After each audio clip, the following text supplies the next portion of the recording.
welcome to day 11. You will be pleased to know that we are giving your obliques a nice little rest. Today's focus is all about that core control and maintaining that stability in your trunk as we do all sorts with the arms and a little bit with the legs. You are going to need a weight, so a medium dumbbell or a kettlebell. Either will work perfectly, but if you have both, my preference might be a kettlebell for this session as it's just ever so slightly nicer for around the world to pass around, but there's not very much in it. All right, we have no repeats today, okay? So you only get one chance to put everything into each exercise. All right, we're gonna start in a high plank position, one hand on the weight, other hand on the floor. Okay, we're in. Now you're gonna push off and tap your shoulder, keeping the shoulders square, the hips square, and then lower back down. And push off, tap, hold, and then control back down. And push off, hold, and control back down. Okay, all that core stability and then lots of shoulder girdle stability as well.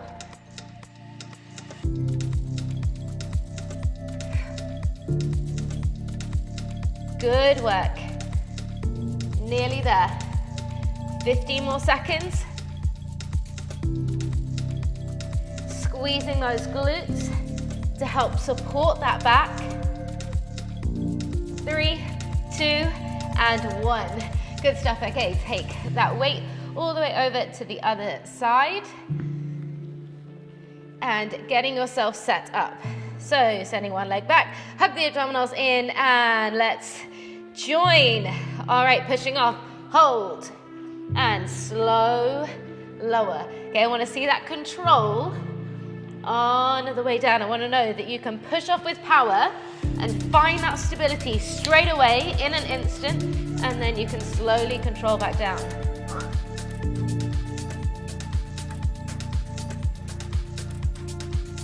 Okay, obliques working hard to resist the rotation that the torso will want to do. You'll want to twist like this. So again, if the left hand is coming off, it's that same thing. The left hip feels like it's trying to rotate towards the floor. 3, 2, and 1.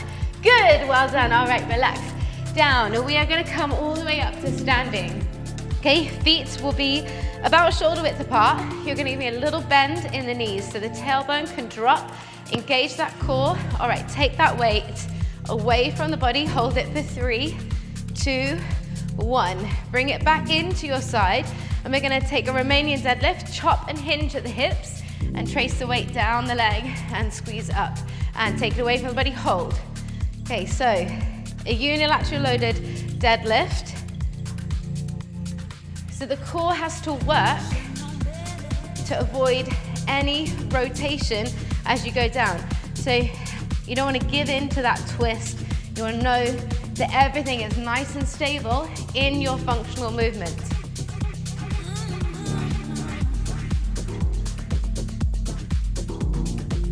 Good, 3, 2, and 1. Nice stuff. Okay, let's change it over. Same thing on the other side.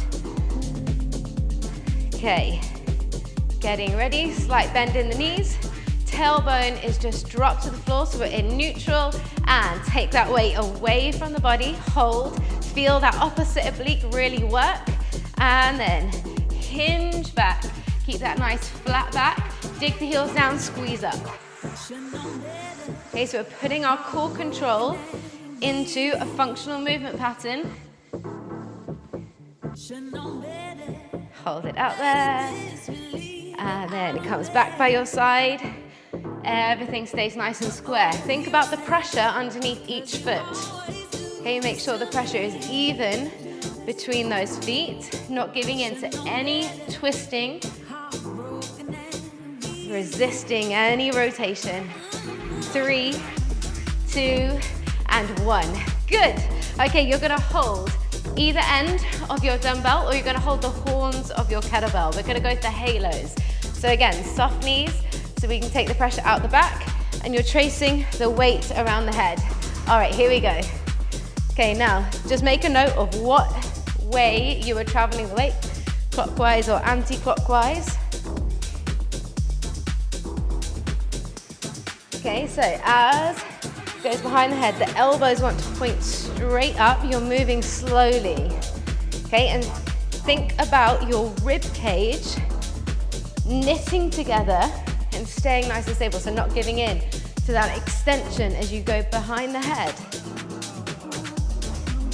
Okay, the rib cage likes to do a little hula. It's your job to really lock it in, to control it, so you can get that complex movement in the shoulder joint without it affecting the core, and release. Okay, remember which way you were going. We're going to travel the same way with around the world. Okay, so you're going to pass the weight to the back and to the front, still traveling the same way. Okay? All right, join me in 3, 2, 1. Okay, here, again, your body is going to want to rock forward and back. Okay, we're going to try and keep it as still as possible.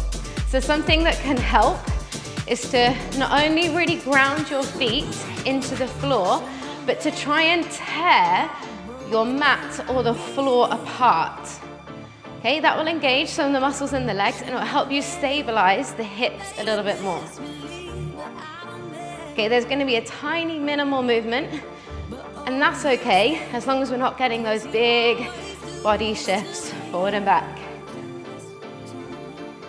Okay, 3, 2, 1. Beautiful. Okay, let's take both of those, traveling in the other direction. Okay, so halos first. Soft knees, core engaged. Bring the weight up, and we're going to travel that weight around. 3, 2, 1. Okay, you don't need to go too fast with this one, especially if you do have any issues in your shoulders.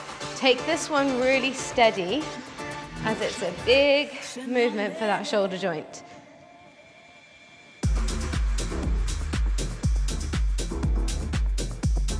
Good work. Try to keep your head up and looking straight forward. All right, you may find that to make it easier, you drop your chin down as you go behind the head. Keep your eye line lifted, keep it up, looking at me. 3, 2, 1. Well done. Okay, let's go around the world in that same direction.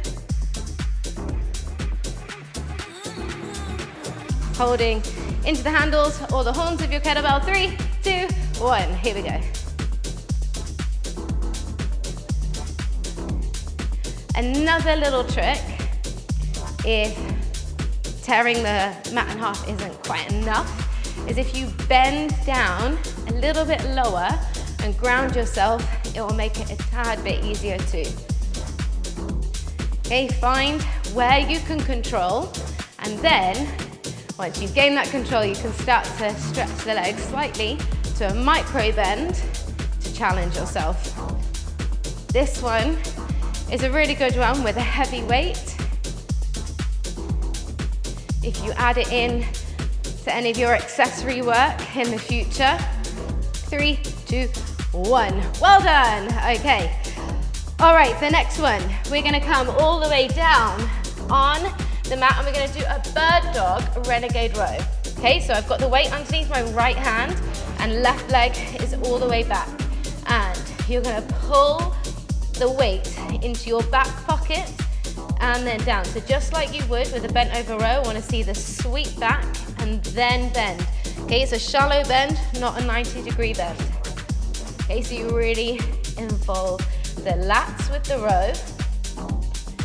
And then of course, we're trying to balance. You'll really feel this nice diagonal line go across that center. And keep reaching that left leg back behind you. Okay, squeeze the glute. Think about trying to open up the front of your left hip without arching into the back, and rest. Okay, take it straight over to the other side. Last one. Okay, so right leg stretching all the way out, shoulders down, lift the leg, here we go.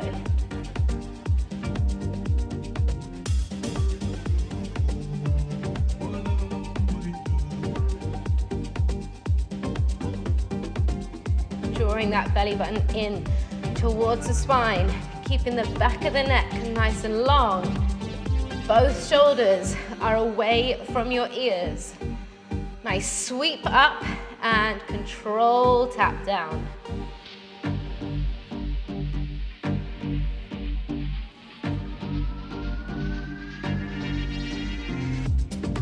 Less than 10 seconds. 3, 2, and 1. Good job. All right, well done. That was a lot of core stability and maybe some new exercises that you haven't done before. I hope you enjoyed. Of course, you know the drill. Let me know, and if it is all good, I will see you tomorrow.